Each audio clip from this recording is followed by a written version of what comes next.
Okay. All right, so welcome to the NLI volunteer meetup for activated, educated, dedicated intactivists. So we are the ones that are doing the hard work that nobody else wants to do. The smart work, the effective, efficient stuff that is going to have a more influence than what everybody else is doing on social media and that type of thing. So anyways, not that social media is bad, but it's definitely not the way that we're going to end genital mutilation. So tonight we're basically going to be going over how we're finishing up email 2, which I just finished Pennsylvania. So we're really close to knocking out email 2 and starting email 3. We're going to read over and edit email 3. And we're going to talk about basically a brainstorm together about the anatomy, structure, and function for the campaign number 2. So we're just going to go over. We have some outlines that we've done in the past. What I want to do is just go over those, and then if you guys have any additions to it, and then kind of brainstorm on it, so I can get ready to start writing that process, or get the process writing on writing the second campaign. And we still have to. I still need to really finish up 5 and 6 emails, 5 and 6. Okay, that's what we're gonna do tonight. So let's go over. I'm gonna share my screen, and I'll show you where we're at with our sending. Let's see how. Screw this up a little bit. Here we go. Okay, now you guys can see my screen. Okay, here's me just finishing up Pennsylvania. So that's pretty cool. Let me pull up the, computer's playing games with me tonight. Okay, work phone tracking right here. So Pennsylvania, just put this in here. Daniel, and I just finished that. So that'll be a check mark there. So we have California, and we're waiting on Scott for that.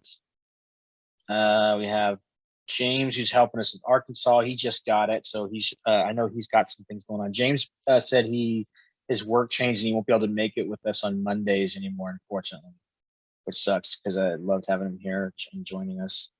But he let us know that he's still going to be helping us with all this stuff. So anyways, Sarah's on Washington. I think she finished that one up. I finished Oregon. We got Jay Nelson on Florida. James on Missouri. James finished in Florida.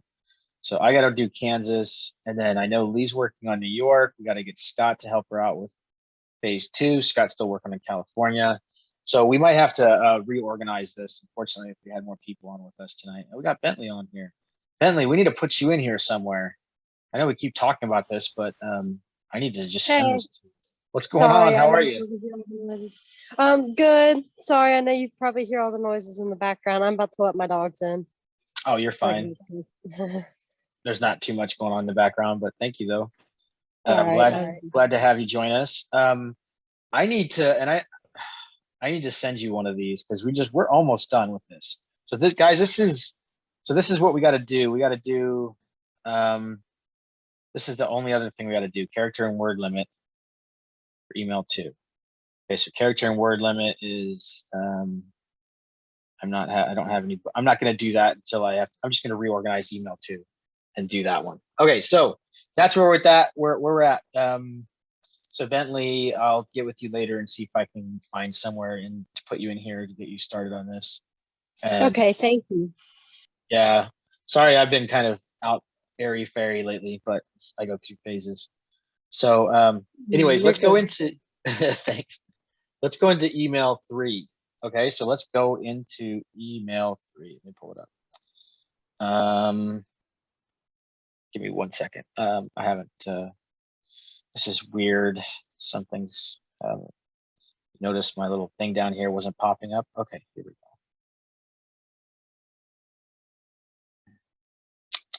Give me 1 second. Type. This is it. Nope. And I know I have it on the website, although I thought I had it in here somewhere. Oh, no.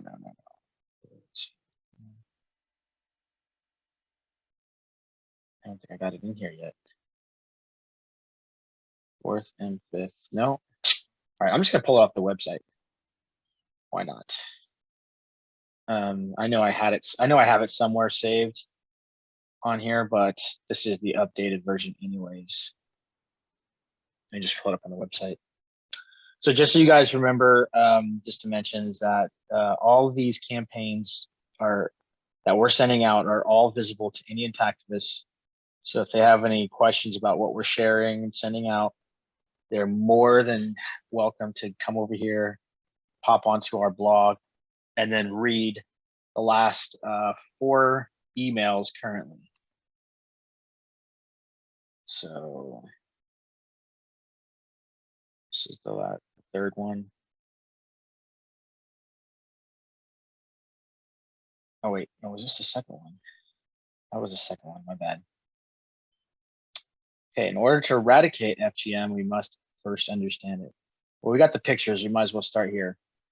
Okay, so what I want you guys to do is, I'm gonna really quick save this onto an editable format. But I want you guys to go, we're gonna read through this, and then if you see any, I am notorious for grammar errors. Okay, so please help me with grammar. I suck at it, I hate it, I don't really care about it. But obviously you have to have it to, for people to give your articles the full appreciation they deserve. So I'm willing to follow along with it. Okay, so anyways, we're gonna read it off here, and then if anybody wants to change anything, let me know. Just speak freely. Okay, so please help me fix any of these typos. Okay, let's read through this.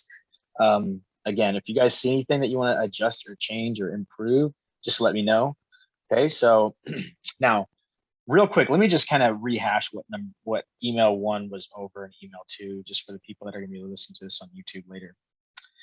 Okay, so on my blog here, the first one of our series is the doctor mutilates close to 100 little girls' genitals in the USA, gets off scot-free, feminist quiet. That's kind of a clickbait title, right? And we had really good results with it with our testing with Florida media. So we had a really high open ratio, like 28%. That was really good. So this one was well read, and I think so it's a lot of people are unaware of this that even happens. So we're basically using the Nagarwala thing to basically get our foot in the door with these people. Next, we're talking about new research. Harvard shows the psychological harms of female genital mutilation lasts a lifetime. If you read these, you'll read a lot of the language is leading. If you read a lot of the language, for instance, on the FGM websites, it's very adamant about how this is different than male cutting because male cutting has these medical benefits or whatever, supposedly.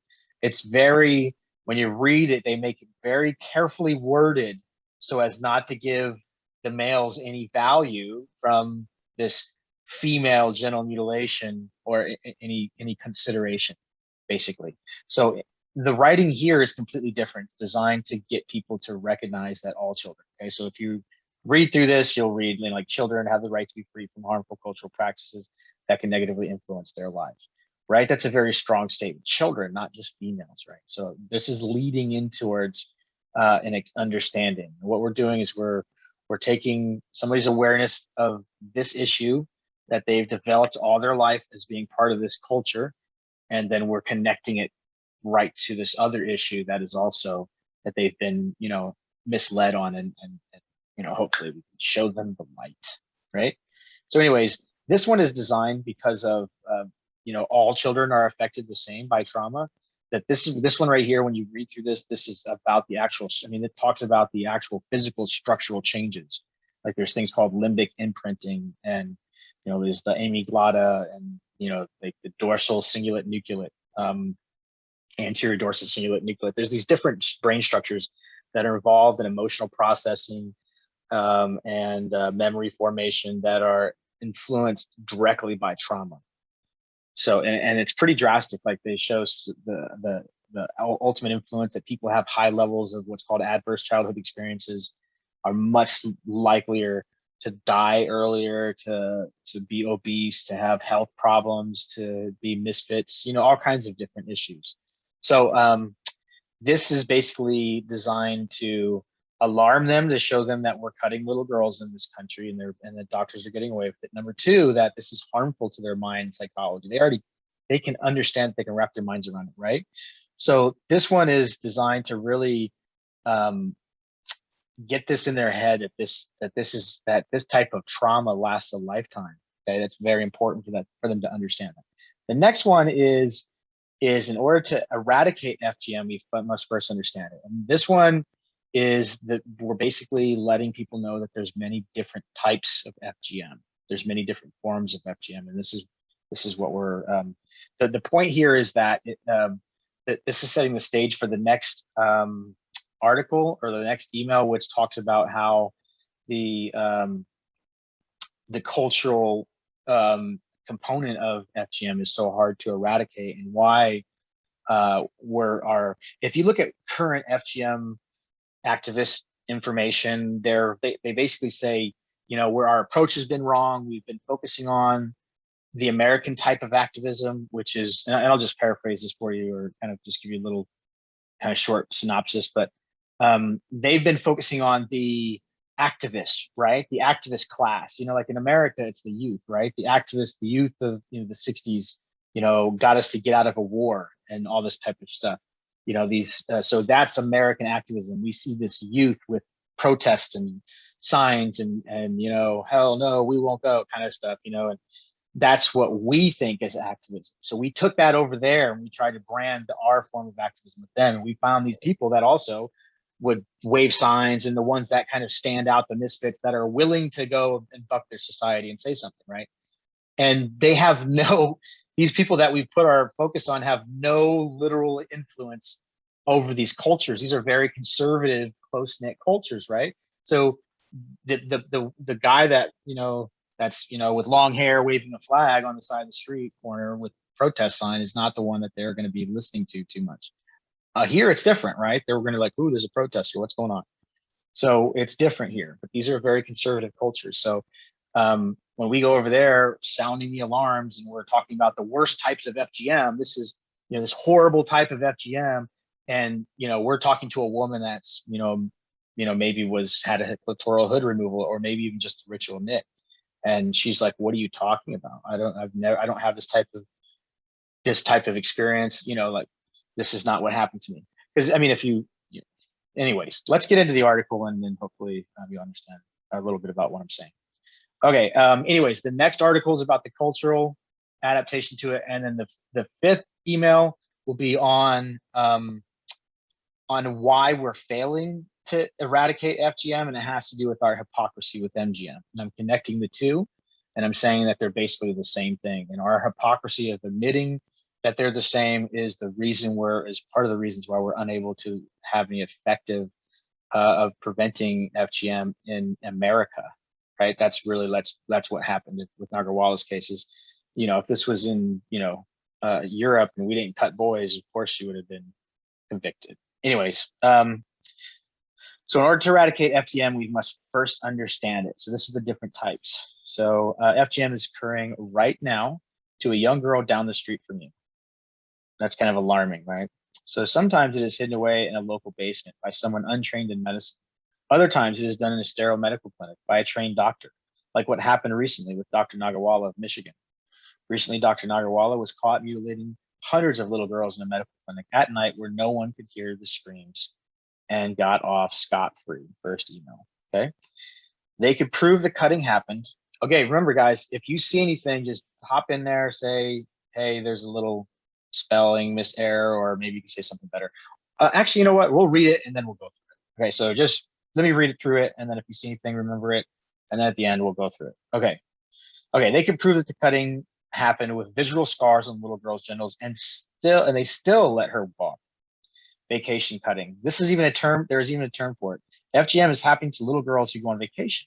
Imagine being told you're going back to see all your aunts and uncles and cousins and grandparents. A moment of excitement in a child's life, only to suffer the most horrendous pain and torture of genital mutilation at the hands of the people who are supposed to love you and protect her. Then on the way home, they tell the little girls that they will be severely punished if they tell anyone. Whether we hide our heads in the sand or not, female genital mutilation is happening to U.S. citizens. Without a coordinated educational outreach, FGM will only increase, as FGM cultures continue to grow within and migrate to the U.S., especially since the only case ever prosecuted was recently thrown out of court.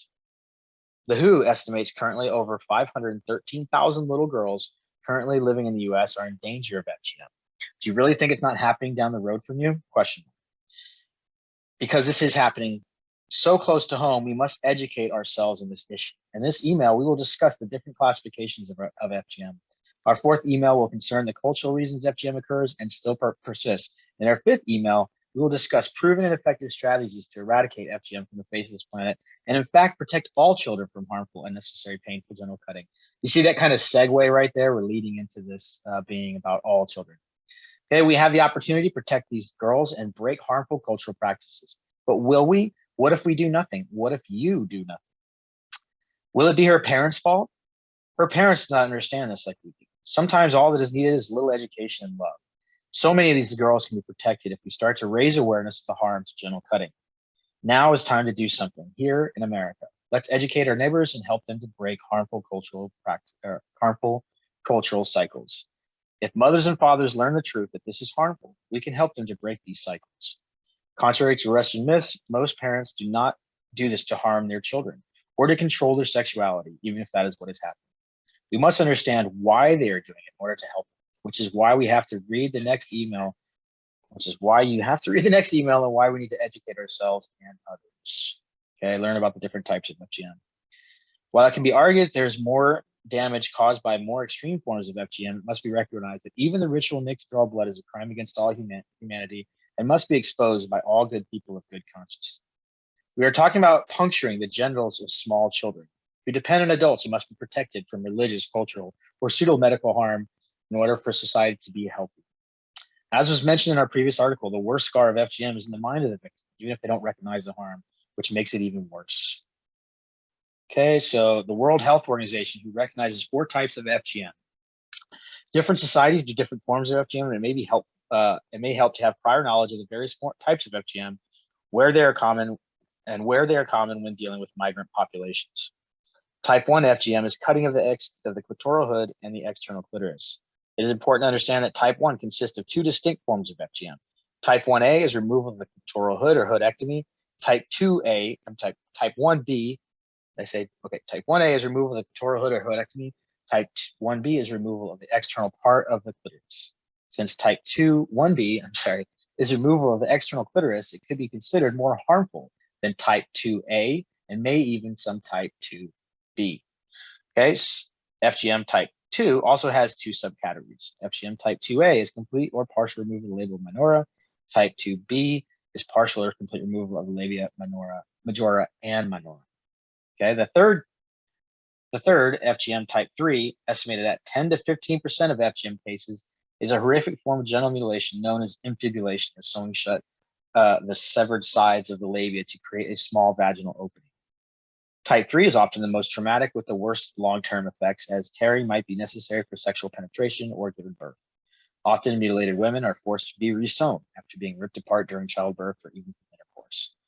This is called reinfibulation and is a horrible experience for these girls and can have dramatically damaging effects, including death and miscarriage. Type 4 includes all other forms of FGM, including the ritual nick, cauterization, cutting the vagina, gishi cutting, or chemical burns. Currently, there are over 200 million victims of FGM living in the world today. While FGM is far more common in certain cultures, FGM occurs in all areas of the earth and even occurred in the US in the past. More recently, in an embarrassing blunder, the American Academy of Pediatrics was considering allowing ritual cutting without amputation until backlash from rational, clear-headed people shut them down. Then I have a little statement here. Count your blessings. I am a white American non-Muslim woman who was circumcised as a toddler by the same pediatrician that circumcised my brothers at the same hospital at which I was born. I have no clitoral hood. I have a V-shaped scar and the tiniest bit of inner labia where they were kind enough to leave behind. Anonymous. All right. Is it too long? Should I shorten it? What did you guys think? Any opinions on this? Anybody want to say anything at all? I like it. Okay, Looks you pretty liked good to it. me. Okay, did you guys see any mistakes in the spelling or the? I mean, I was kind of like hard to listen to me if you're just listening to me, but did anybody see any mistakes in the spelling or thoughts on changing or improving? The way I operate is if I have a booger on my nose, let me know. So, you know, like, please be critical, be unnecessarily critical if you need to be. Any thoughts? Anybody else? Chuck, what about you? Any thoughts on it, Chuck? No, it looks pretty good to me so far. Okay, you liked it then. Yeah. Okay, good. But I want this. I want you guys to be passionate about this, guys. You know, I want you guys to say, look, this is what I want to be sending. I'm going to take my time out of my life to send these articles. This is what I want this person reading, right? This is what I want from you guys. I want you guys to be critical. I want you to be passionate about this. I want you to share with, you know, this is you guys are helping me send this, right? So anyways, yeah, all of these, again, they're all kind of like, you know, I think they lead a certain direction, and I like them personally. But again, what works for me, I have found many times in my life, doesn't necessarily work for the average person. And so the things that sway me to an argument are not that influential for a lot of other people, which I find surprising. And but that in itself makes it very important for me to seek outside opinions on these types of things. So anyways, I will be sending this out, I think, probably tonight to all of the people that are editors or interested in editing. So even if you're not with us tonight, or you're you know, you want to read this over and have it in front of you, so then you can really read through it and then pick it apart that way a little bit better. What I'll do is we're should be starting email 3 by next week, right? So I know I said this last week. I say this every week, but again, things are going on in the background, like the MIME library is going to be fantastically better coming up soon. The email will be finally set up very soon. If it's not already, I really think it's already at the right stage. I have to do this thing called cron jobs, which is helps it to run in the background. So I have to update these things. But I think after that, we literally have a system for email already completely set up. So that's really exciting. I know I've been talking about that forever, but we literally are on the verge of having it set up with the help of Luke Artanis. And I really appreciate your help, Luke. Apologize for any difficulties that we went through. It's been a rocky road. As with anything, it seems to be that has to do with computer programming, or, you know, getting things set up with computers. But anyways, so that's really exciting. So our email system set up, all that's good. So we're going to be sending, this one will be the third one. The fourth and fifth one, again, I'm going to be editing those and writing those out. So anyways, what I was going to say is, for you guys who are going to edit this, I'll try to send it out tonight, and then try to send it back to me by the end of the week. Okay, and then I can merge all those together. We can do a final draft. Maybe even talk next week about it on the Monday meeting if we get to that stage, and then really set it up for that everybody to get ready to send this. So I want to try to iron things out so that sending email 3 goes a lot smoother, because, you know, it's just get the gears turning and all the gerbils running in the right direction. But cool. Okay, where else are we going to do tonight? And we're going to read that. And what else? I think we're going to talk about organizing editors for future emails. I just have some editors that I was going to talk to tonight, but they weren't able to make it. So let's kind of scrap that. And let's go into the anatomy, structure, and function brainstorm education campaign number 2. Have a little fun. You know, we'll talk about some things, maybe and just kind of I'll show you where we are with organizing that. And pull that up. I might have that saved somewhere. Okay. Let me make sure I have all these things saved. All right, education. Here we go.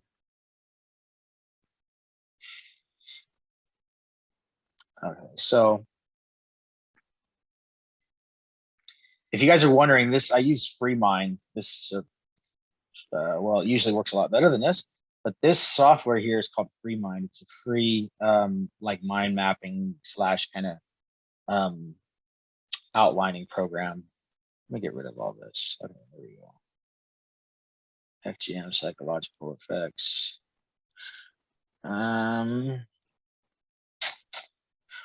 Anyways, just so I'm going to go over this with you guys just so you can hear some of the exciting potential campaigns for the future, right? These are just like the first campaigns, right? The first FGM to MGM campaign, then anatomy, structure, and function. The next one is going to be psychological effects, right? So I think those are the three most important kind of in sequence here. So we got, oh, here's the anatomy, structure, function. I'm glad I went up here. Okay.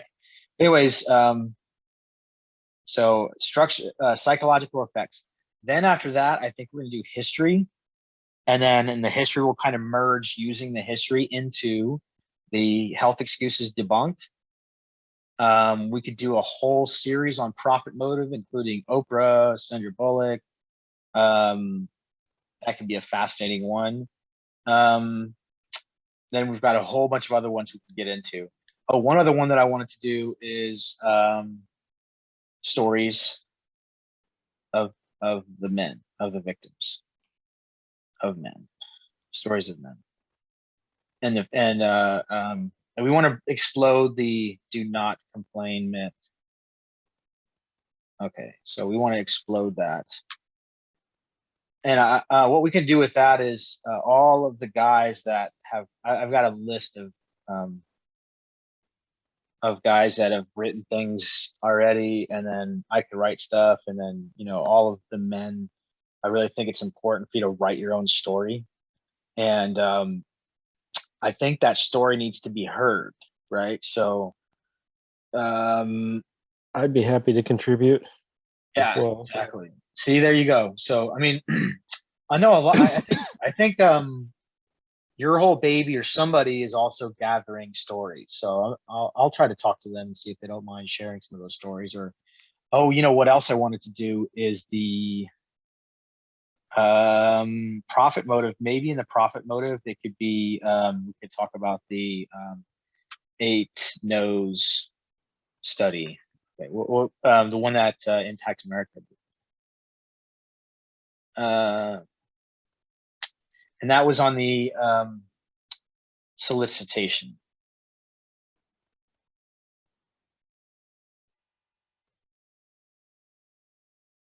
And what they're doing is they're doing high pressure sales. I don't know if you've ever taken a sales program, but in sales, they teach you that 80% of sales happen after like the 8th time a person tells you no. Seriously. And shockingly, this study came out that the average knows that a woman has to tell a doctor, the nurses, or the staff of the hospital, it's 8 times you have to tell them, no, we're not doing this. 8 times. It's crazy. Anyways, let's go into the anatomy, structure, and function. This is where we have right now. I think it's a pretty strong outline, and then we can fix this, make it a little bit better. But I want to know, I want to have like 1 through 6 emails, you know, what the basic outline is for today. So we got the first one, I think is I just think it's the most powerful is Dr. Sorrell's fine touch sensitivity testing. So we'll talk about the fine touch sensitivity testing of Dr. Sorrell's. We could make Jennifer Bozzio a whole. The question is, should we make Dr. Sorrell's and Jennifer Bozzio in the same email? That's a lot to put into one. Or should we break those up into 2 and actually write about them separately? So that's a big question right there. Let you guys think about that. So we got fine touch sensitivity testing, we got the sensitivity testing of Dr. Sorrell's, we got Jennifer Bozzio. So you guys know Dr. Sorrells is the guy who did the fine touch sensitivity testing. Does anybody not know who he is? Anybody want me to go over who he is? I'll tell a little bit. You know that this graphic, let me just pull this graphic up. You know, I have this spectacularly powerful MIME library that just sits here right on my computer. And it's right here. And I can just pull up all kinds of information. So anatomy, structure, function, sensation. These images right here are the ones that we got from Dr. Sorrells' study. Just in case you don't know who Dr. Sorrells is. So he used these fine touch filaments and he measured at how fine or how sensitive the person was able to measure them. And what he found was, obviously, that the middle half of our genitals has a lot of sensitivity, highly sensitive nerves. So this is a very powerful image. I don't think anybody can deny this. You know, when you wrap your mind around it, you know, any debate about against it, you lose, right? It's just that you lose.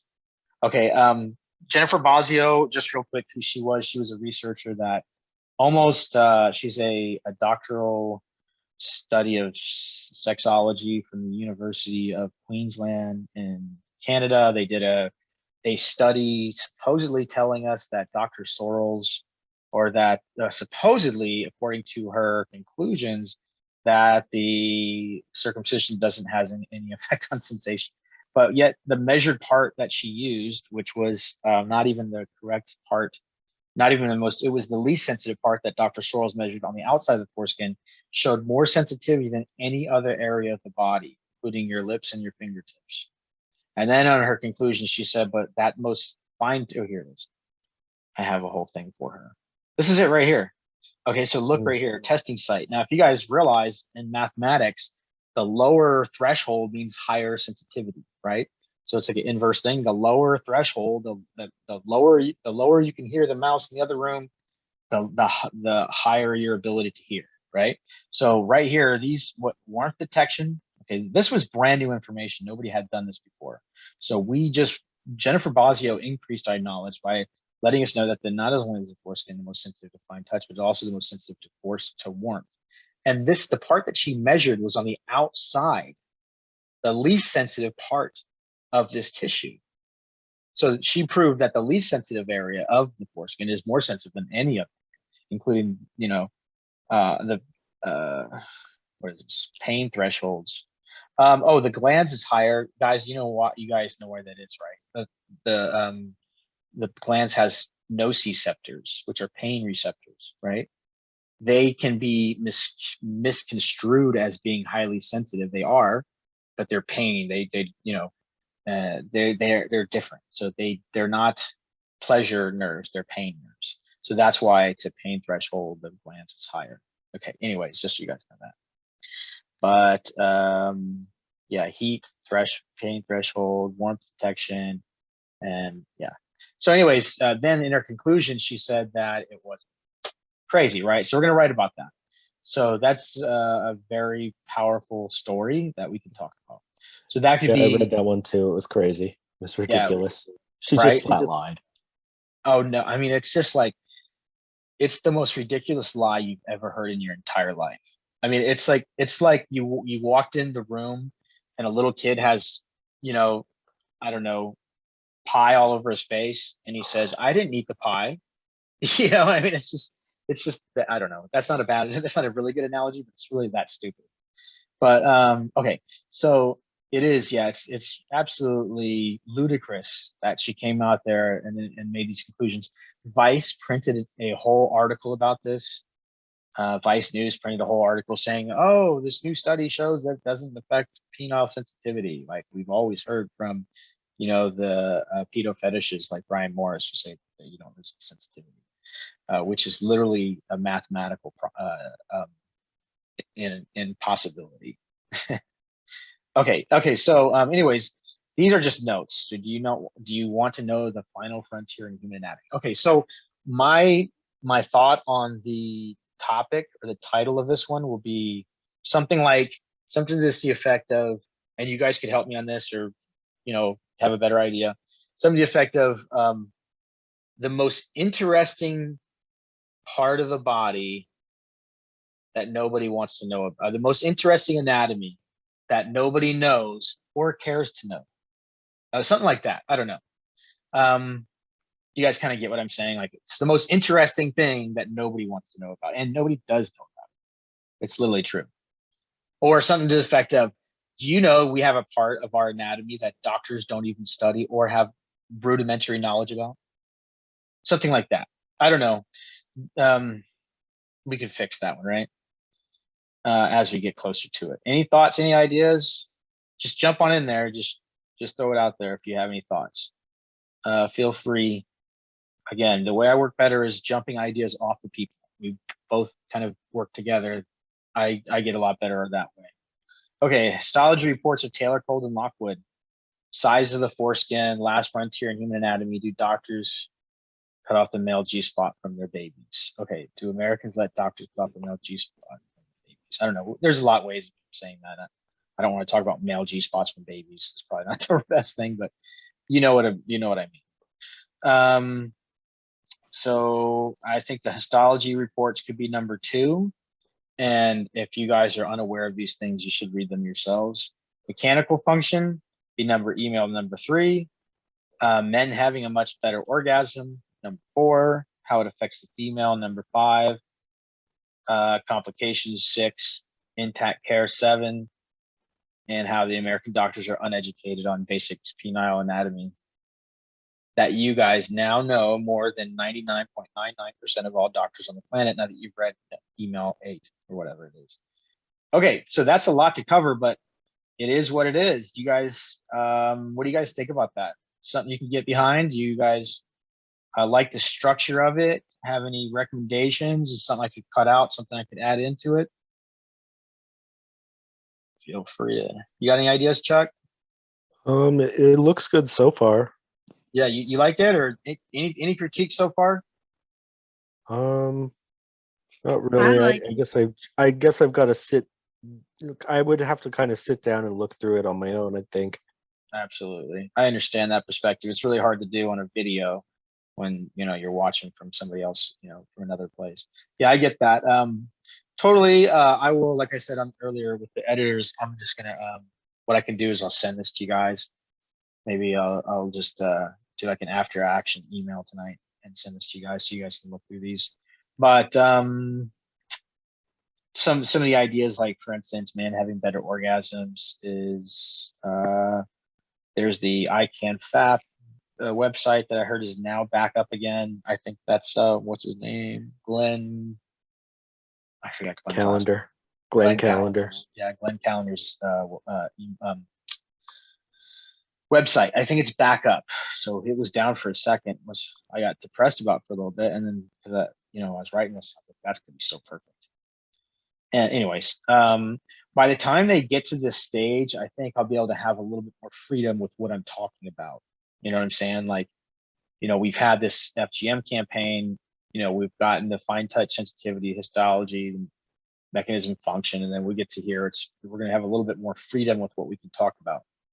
Okay, so a lot of how this affects a female is in the sex as nature intended it. Intended website. Okay, sex as nature intended it website. If you guys haven't gone to that website, you have to go to that website. Fascinating information, sex as nature intended it website. It just talks about how the it affects the mechanical side, especially from the female side. You probably heard that statistic that 70% of females can't have vaginal orgasms in the United States, and this is due to their altered genitals of their men. So, anyways, that's a very fascinating website if you haven't gone to that one. So go to that one. Complications, we'll talk about deaths, the loss of glands, needle stenosis, bleeding. Let's see, bleeding. Not statistics not kept.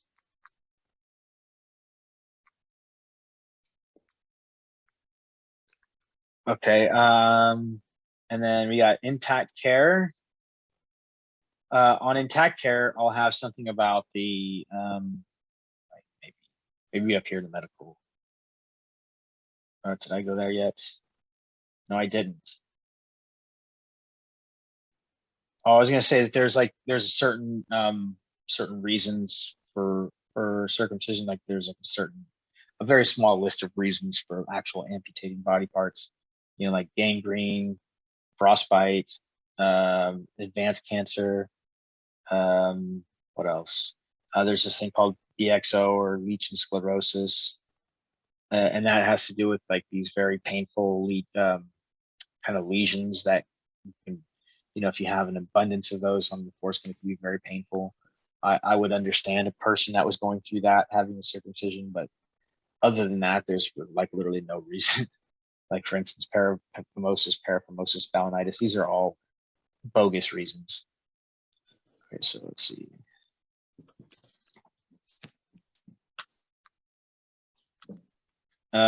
For amputation.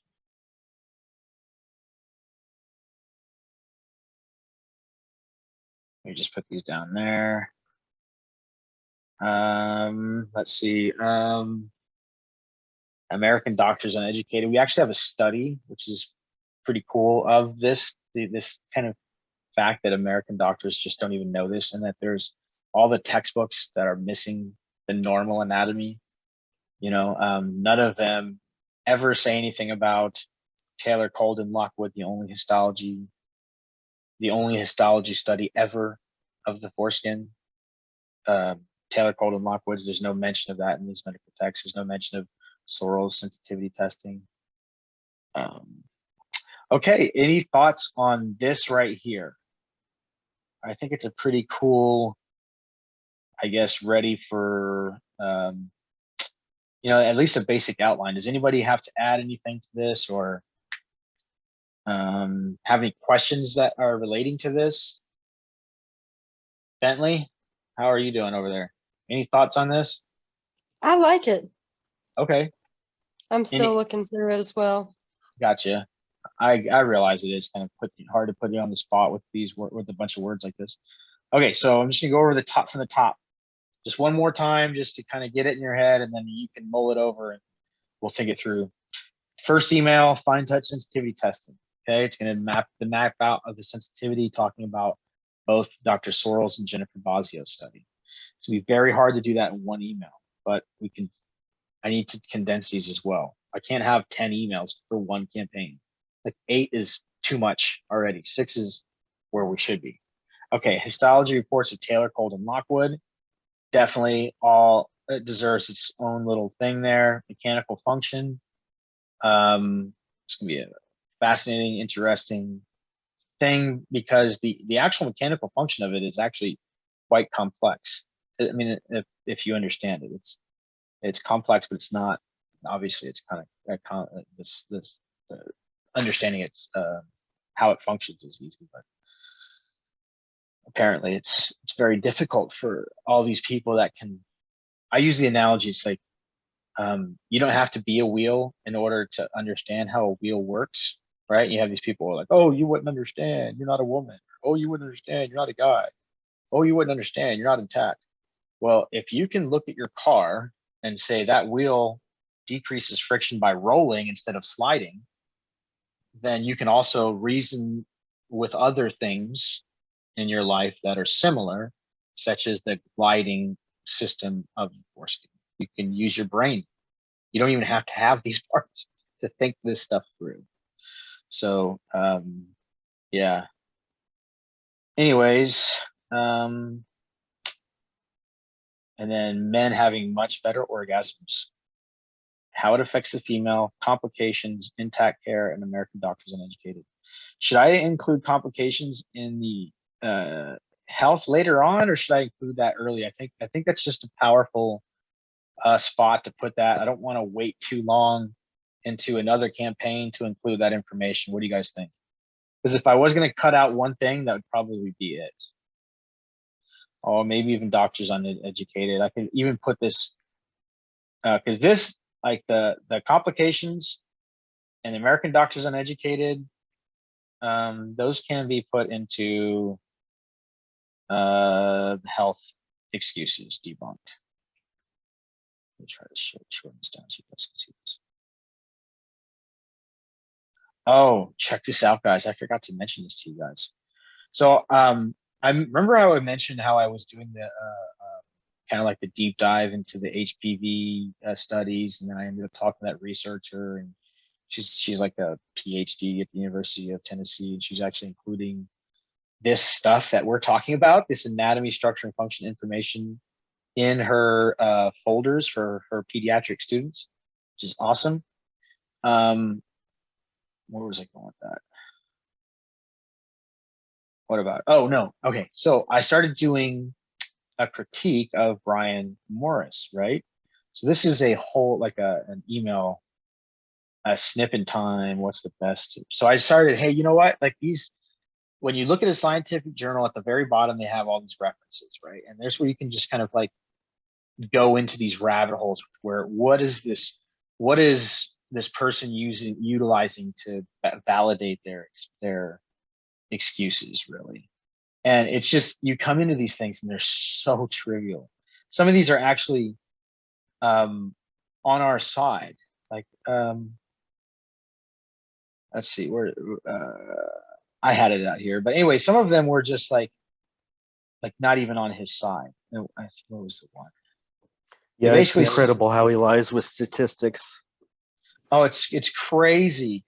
I mean, obviously, I was just going through this and I haven't really studied it, so I'm just kind of giving you ideas of what I was doing. But when you go through this, man, where was it? I wanted to have this image. It was here. No, but anyways, you'll see a lot of these people like Showen, Whistle TE, Showen EJ. We all know who that is. If you don't, you should. These people are just weird. And I haven't found, like, I'm still searching, and I haven't found one like article that was like, okay, here's a higher number of UTIs with, you know, uncircumcised babies, and here's one with, you know what I mean? Like, I still haven't really found these legit. Where the hell are these? Like, I'm still searching for them. I mean, I guess I'm going to run across them, I suppose, but I'm still like, the fact that I just couldn't go to one of these articles and just find it, you know, it just tells mounds, you know, mounds of information. Like when you go and you just do your own, like just a little cursory research, just a basic research of this, it literally just crumbles apart in your hands, like gluten-free flour. I don't know if you know, get that joke, but gluten kind of clumps together. But anyways, it just kind of falls apart, right? It's just like there's nothing to it. It's like sand in your hand. You're trying to squeeze it and hold on to it. There's nothing there. It's just ridiculous. Same thing for the HPV thing. Like these people are just reaching. They're circular referencing their own articles, referencing other weirdos like them. Like there's a whole cabal of weirdos that I think have a fetish, a sexual fetish about this, and their desire is to increase it as much as possible into the world, just because they have weirdness about it. Just so weird. It's just the weirdest thing I've ever seen. I love that statement that says we don't need to study circumcision, we need to study the circumcisers, right? Like all this stuff we're studying circumcision, you know, but we really don't need to be studying. We shouldn't even have to study anatomy, right? It's number one, it's half the surface area, 3/4 of the nerves, and it has a mechanical function that you can into with your mind and figure it out, utilizing just thought passion, the same thought patterns it takes you to figure out how a wheel works. You know, like it's literally that easy. And we just it's just mind boggling. So one day there will be a psychological studies on how this was I guess continued. And I think a big part of it is just embarrassment. They're literally embarrassed to admit what they're doing. It's crazy. It's crazy. But anyways, yeah, so I'm going to be doing some of these researches, some of these searches. If anybody wants to get involved in this research or help me with this, I would like to eventually make a maybe even a possible documentary out of just researching the researchers, really, and finding out what's really, who's saying what, where it comes from, You know, how legit is the study? You know, and then just like literally going in there trying to literally prove their point of view, maybe. Like just totally coming at it from, let's try to prove what they're saying. Like literally taking that going that far, is that we're literally trying to prove that this is beneficial. I mean, even going to the AAP notes and finding out the bullshit they use and really doing research on that and just really doing a deep dive into that and being 100% honest. This is what we find. You know, there's no ego about this, you know, because it all crumbles when you look at it. You put it under a microscope. And the only person to ever use a microscope, Dr. Taylor Colden Lockwood, only time in history that a foreskin has ever been looked at it with a microscope by histologists who actually study these things. Isn't that fascinating? That when you get a science kit when you're 8 years old for Christmas, it has a microscope in it. Okay, when you were a 5-year-old, 8-year-old, or 10-year-old, your science kit had a microscope in it. How much brain power does it take to say, hey, we're doing this amputation on this body part, we're removing whole bunches of them. Why don't we just take one and look at it under a microscope, see what we see? You know what I'm saying? Like, where is that thought pattern? I mean, it's mind-boggling that we have such a huge blind spot in the middle of our culture that is so egregious and so hideous that we can't even admit it or even acknowledge it. You know, when they say too good to be true, and this is too evil to be true. And it's just crazy that it exists. But anyways, you're not here to hear me rant about this. So that's where we're at. Like I said, this can go. I want to do a certain fetish campaign. I haven't started that. I actually have done some research on these certain fetish weirdos. I'm going to do a video on that soon, hopefully. I have so much to do. But anyways, human rights, political outreach campaign. There's so many different things that we can do that we'll never really run out of things that we could teach people. It's kind of fascinating that someone was, I don't know who was saying it, but you know, I've done my decent amount of study into this issue, but there's people that like you could literally have a whole PhD just about this issue, from the history of it and how it came into social acceptance to I mean, just even I think that's where a lot of the fascinating part happens with the history. Like we all kind of know about Kellogg and stuff like that, but there's like a whole series of these people. There's a whole literature of this kind of stuff. Anyways, any other thoughts on where we're at so far with what we talked about today? Any additions, thoughts? Like I said, I really liked this to be a brainstorming session. You know, if somebody can say, hey, let's, you know, they want to add something into this, you know, or if you have any thoughts or ideas, you know, feel free to throw them well, out there. you know, I was just thinking, I don't know if you've seen the lawsuit that Shingo Levine is doing right now.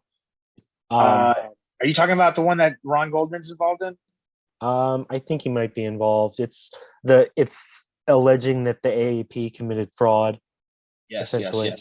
Okay, I was thinking, you know, you were talking about the history about Wiswell and Schoen, and you know, they go through a lot of how their publications and show how basically their publications in the 80s were pretty blatantly just attempting to head off lawsuits. Interesting. They go through and how, like Wiswell in some of his publications about UTIs, he specifically mentions, he shows the skewed statistics, and then like he specifically mentions how it would this might be able to prevent lawsuits that have been discussed in legal journals at the time. Wow, that is fascinating. Yeah, I'm emailing it to you right now, actually. Oh, thank you. That's awesome.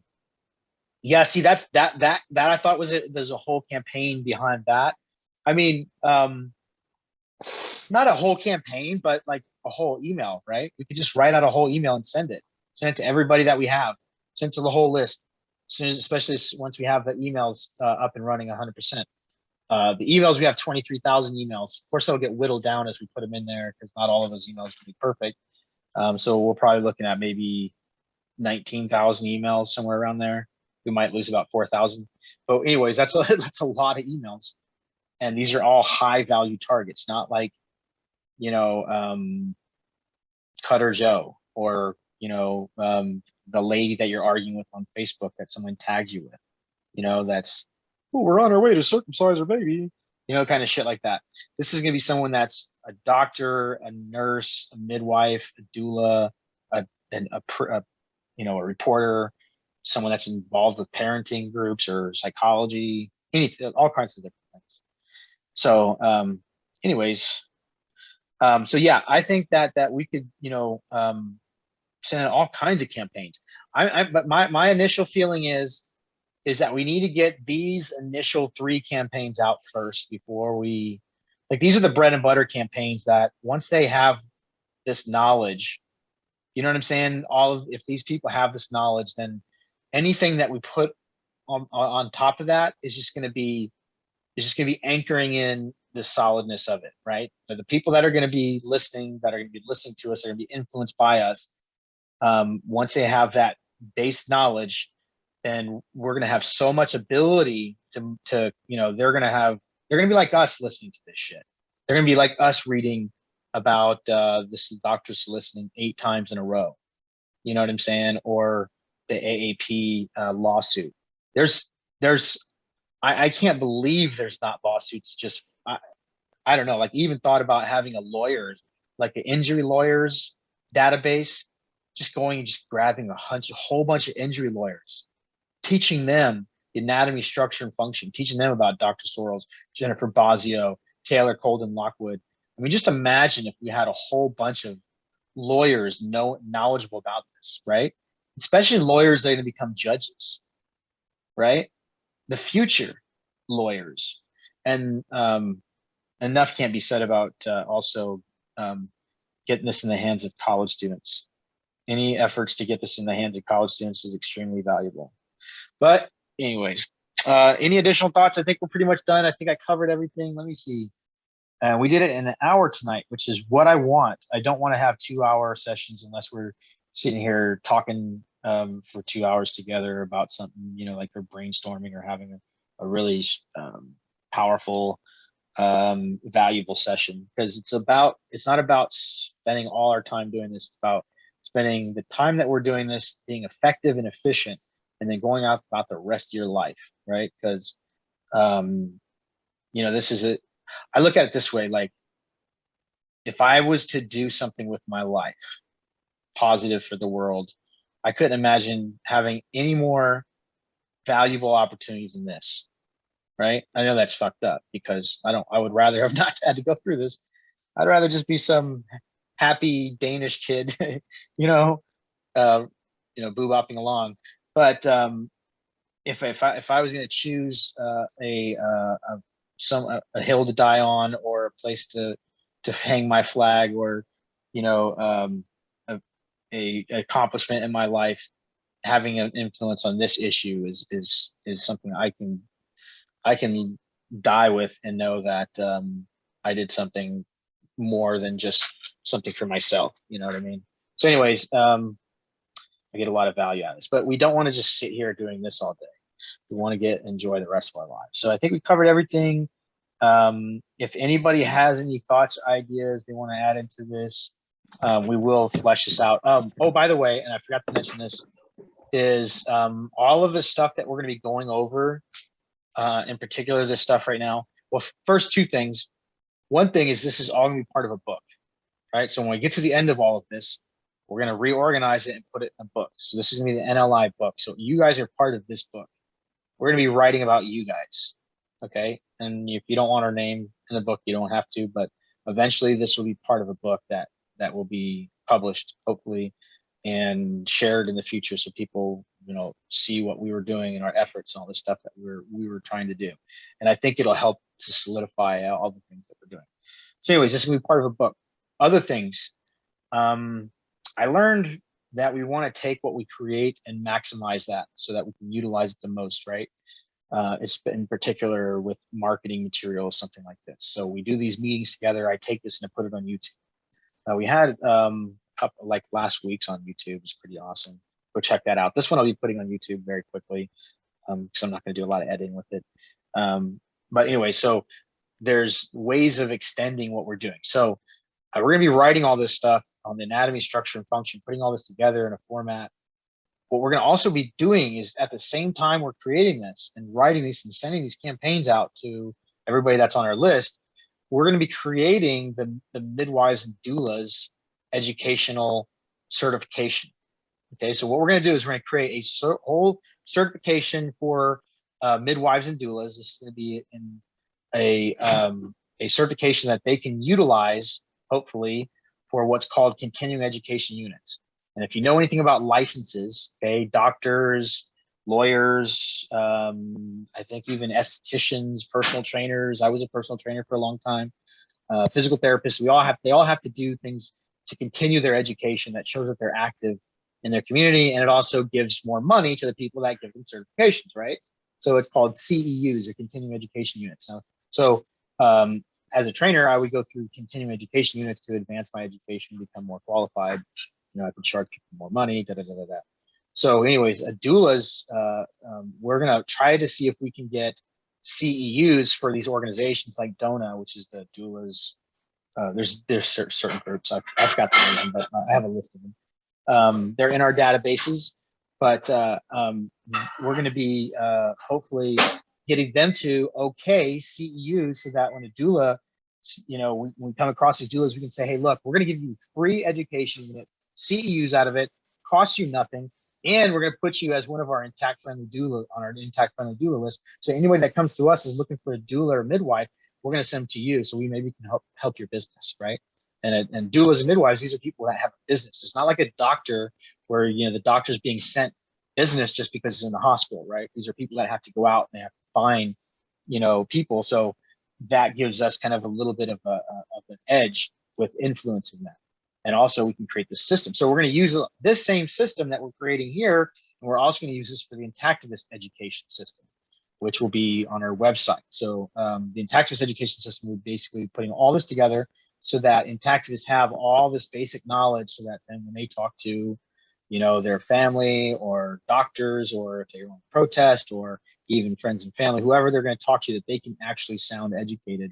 And because when you talk about this is a subject that you will know if you just know a basic little amount that we can give in 10 videos, right? This is a minimal amount. You will know more than 99.99% of doctors. I'm talking doctors with the body part, right? That's fascinating, right? Because how many of these doctors know Taylor, Colden, Lockwood? How many know them Sorrells? Not very many. And so that's kind of like when I talk to people about this issue, that's kind of my go-to question. Okay, so who's Dr. Sorrells? And if they don't know who Dr. Sorrells is, they know nothing about this issue, right? If they don't know who Dr. Taylor, Colden, Lockwood is, and you know, I'm sure there's beginning Intactivists who don't know these things, and they probably know more. You know what I'm saying? I'm not saying everybody, but when you're talking about a doctor or somebody that's educated, that's supposedly an anatomist, that's taken science, that's taken these higher courses, that's supposedly educated in this issue, they have to know these people, or else they will not know what they're talking about. So if they don't know Dr. Sorrells, they don't know Taylor, Colden, Lockwood, they don't know what they're talking about when it comes to anatomy of the male genitals. That's basically a fact. That's just as basic as it gets. So anyways, anybody with a basic level of knowledge can literally own the debate with this. You can literally shut down any reasonable argument with this information. So we're going to put that into a system that Intactivists can then go and look at and learn from. We'll have like a series of questions at the end. I mean, there's like a few words, right? Like, you know what a frenulum is, a Meissner corpuscle, you know, the blandal prepubital lamina, just some basic, if you don't know what those are, you know, those are basic anatomy parts that you can, if you can spout those out when you're talking to these doctors, it's going to shut them up. Okay. You know, there's one video of Intactivist telling the doctor, you have to break the blandal prepubital lamina prior to, we didn't say that. He said, you got to break the tissue. The doctor didn't know what the tissue was. And I'm like, if the Intactivist knew what the tissue was, man, that would have added that much more power to that video. You know, if he just said the blandal prepubital lamina, that would have just given him that much more power. You know what I mean? It shuts them up. you're better at their game. They're the ones that are supposed to be sitting there like the lamina propria, you know, like they're, oh, I'm so high and mighty. Well, when you start utilizing their words, you're throwing it back at them, they don't even know them. I mean, it's just powerful. You know what I mean? So, anyways, activists need to know that. So we're going to create that system. So all this stuff that we're creating and all this stuff that we're building, and even though it's taken 8 months to get to where we're at, it's all going to be coming into a beautiful contribution, or beautiful crescendo together. That's all I'm saying. So it's gonna be more than I ever expected it's gonna be, and hopefully more than any of us expect it to be. Hopefully, arms are crossed. I mean, fingers crossed. I'm sorry. It is human nature we're dealing with, and it continues to astound me. Just how ineffective human beings really are designed when it comes to these types of things. That there's just too many flaws in the way our minds work, and what we depend on, like our social needs outweigh like even the natural instincts of a mother way too often, far too strongly. It's the social needs of our species is fantastic. From even bullying to putting people down to utilizing other people as pedestals for themselves. You know what I'm saying? Like if you see people, they're making fun of other people for being gay or whatever, for color of their skin or economic conditions or all these crazy things that the person that's doing the insult, what they're doing is they're trying to make themselves look better to other people by putting other people down. And if you realize that, they automatically, to me, it just kind of deflates their whole pedestal, by knowing that these people are just, they're weak inside, and they're utilizing this social stigma against somebody else to make themselves feel better about themselves. And you realize that's what's been driving our social conditioning since we were, kids in school and, in high school. And it's just crazy, to go think about this stuff. And which is one of the reasons I think it's so important that we educate our children about psychology and understanding human development, understanding sociology, understanding like things like cultural anthropology, or how acculturation, or how people become beholden to certain beliefs and belief systems. It's all fascinating stuff. Anyways, I've been talking too much. Anybody want to add anything before I shut it all down? Anybody have any thoughts? Bentley, go ahead. Is that Chuck? No, not me. How could I help you with the documentary? Oh, is that Scott? Yeah. Oh, well, that documentary, if we get to that stage, will be right now it's kind of like a side hustle for for Intactivism, because I got so many things going on. What I would like to do is I would like to start creating a whole system where we organize that start tracking these people, like have a spider webs. Okay, here's this study that said this, and here's his references. Okay, here's some of his references. Let's look at these references. Okay, this reference leads to this study. This study's connected to this study. Okay, I really want to do like a really just like pick it apart and just sign, like maybe, create some sort of value system to assign value to certain studies to see how, valid these studies are. And like literally have, like a peer reviewed type of process where you have people that are scientifically educated to go in and look and just, for instance, there's a lot of peer reviewed responses to the RTCs in Africa. And it talks about the lead time bias, the researcher bias. I mean, the researchers were like directly connected to the Gilgal Society and like all this kind of weird stuff. Like these are straight up fetishes that did the 3 RTCs in Africa. Like, I mean, you can see how they skewed the results and all that stuff. And it's literally a flip of statistics. There's not a 60% reduction. You probably all know the statistics. It's like, there's like, I guess it went from, I forgot the number. I should know the number. That's another thing I wanted to say is I wanted to have all these numbers memorized so I could just throw them right off the top of my head. So even myself, even though I've studied this for so long, I know that there's these holes in my own thing. For instance, I need to be able to say what these numbers are, but I think it's like 2.3 minus 1.6 or something like that. It's a very small number, a very small number. So it's a statistical lie, basically. And so, I mean, if you learn these things, you can pick apart these studies. So I want to do something that kind of like maybe like I said, documents this in a way that we can then, you know, kind of make a fool of these people in the future. Maybe kind of like embarrass them, you know, like, oh, you were part of this, huh? Well, let's really look at this, you know, because when you have a doctor that comes to you and says there's medical benefits, number one, that doctor has not done a legitimate scientific back research of that statement whatsoever, because the benefits are so trivial, it's almost laughable. I mean, even if the statistics on UTIs were true, I say 400% true, I still wouldn't give up 75% of the nerve endings. Still wouldn't give up my 2 sets of Meissner corpuscles. For some, you know, even a 400% times the value that they claim, it's still trivial. It's still like claiming, you know, like, hey, you're not going to stub your toe if you cut off, you know, you're going to stub toe if you cut it off, right? I mean, it's that literally that level. So when you have these doctors that are saying these things, we need to like hold them accountable and say, well, you said this, we got you on camera saying this, you know what I'm saying? Like, so I think just it's valuable to have to do that research and put it in like a system like this where we can just kind of go through it and just pick it apart.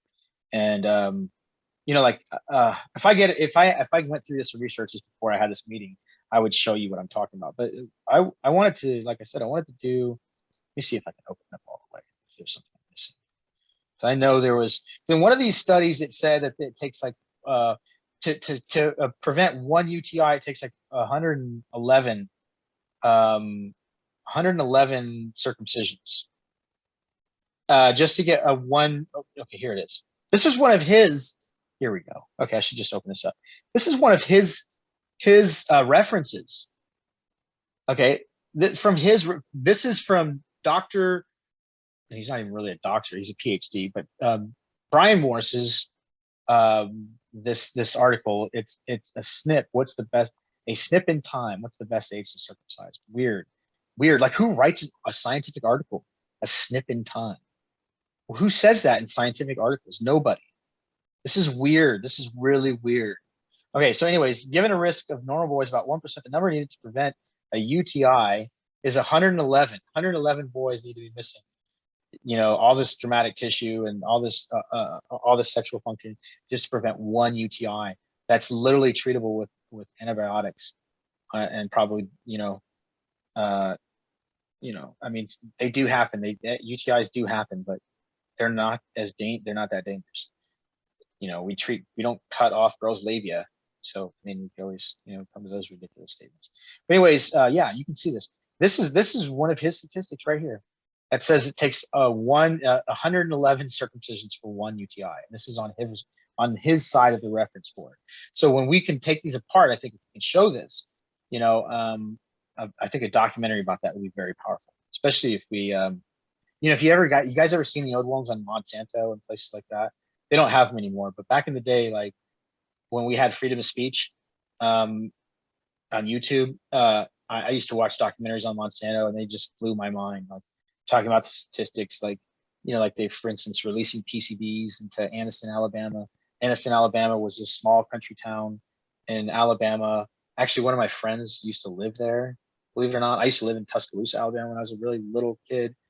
But Anniston, Alabama, and it was the stories in this documentary are horrific. It talks about this brother, how his brother just dropped dead of leukemia-like disease right in front of their house. How the stream right behind their house was chock full of PCBs. How Monsanto had all these internal documents that for many, many years that documented the severe health problems that people were exposed to PCBs, and they're releasing this stuff in the environment. And the PCB is a chlorine, it's a stable chlorine chemical, which doesn't break down in the environment. So anyways, these documentaries just kind of blew my mind, and they really opened my eyes to the health crisis that we're going through and all these issues. And so if we had something like that, I think it'd be very powerful. Anyways, I'm going to shut it all down. Love you guys. Thank you. I will see you next week, and we're doing the same thing. So again, we should be done with campaign 2. I know I said that last week, but we will definitely be done this week. We're just finishing the finishing touches. Email 3, I'll send it to my editors. We'll edit it. we'll pick it over and try to make it better, and then we'll have something ready for you guys by next week. And then everybody who's sending with me, I'll probably be a little bit more. I'll try a little bit better at keeping in touch with you, a little bit less flaky about that, because we need to really get this going. And I want to get into a role so that everybody knows where they're going each week or each month, and we're not confused. Anyways, I will see you guys soon. Let me stop sharing this. Anyone have anything to say before we shut it down? Not really. All right. I'd be happy to edit too if you want to. I got you as one of my editors. Okay, Yeah, you're on my editing list. I appreciate that, Chuck. Thanks for joining us tonight. I really appreciate you guys being here. Bentley and Scott, thank you guys. And I will talk to you guys soon. Yeah, anytime. See you guys soon. Bye. Yeah.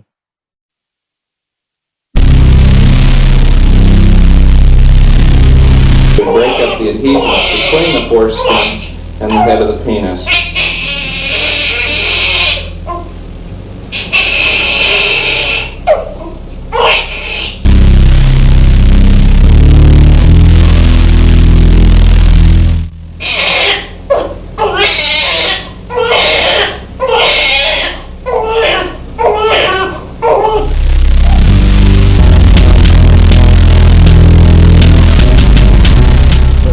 In pediatrics, the reason we're circumcising is mainly because you feel more comfortable with a circumcised penis, especially since your other two children are already circumcised, right?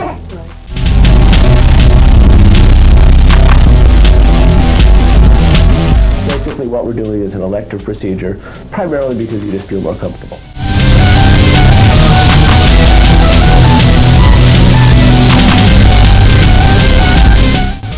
In the clamp, then we clamp it.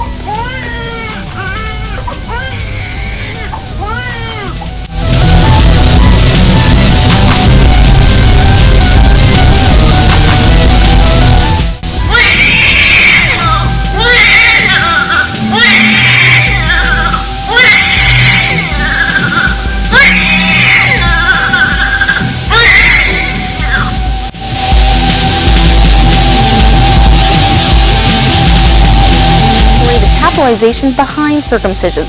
Hospitals and doctors can make big bucks off the procedure, especially since the foreskin doesn't always go out with the biohazard. Sometimes it's sold for a profit.